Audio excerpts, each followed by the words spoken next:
Good evening. Thank you for joining us. I'm Yoon Jung-min. Following the IAEA report, South Korea is set to release its own independent report tomorrow of Japan's plans to discharge wastewater from the destroyed Fukushima nuclear power plant into the ocean. This comes as the head of the UN Nuclear Agency is scheduled to visit Korea for 3 days starting tomorrow. Our Bae Eun-ji begins our coverage. As anxiety and anger grow over Japan's planned release of Fukushima wastewater, South Korea on Friday will issue a report containing its own assessment of the matter. Based on data collected from the on-site inspection of the Fukushima nuclear power plant and the information Japan has unveiled so far, our government has been conducting its own independent review of Tokyo Electric Power Plant's plan to discharge wastewater. Announcing the plan, the government said the review is in its final stage, following a 2-year process.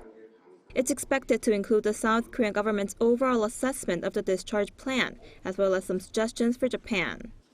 This coincides with the chief of the International Atomic Energy Agency, Rafael Grossi's visit to South Korea, scheduled from Friday to Sunday. He plans to head to Seoul after wrapping up his trip to Japan to meet with Foreign Minister Park Jin and the chairperson of the Nuclear Safety and Security Commission, Yoo Guk-hee. Earlier on Tuesday, the IAEA released a comprehensive report approving Japan's plan to release the wastewater into the Pacific Ocean, saying it meets international safety standards.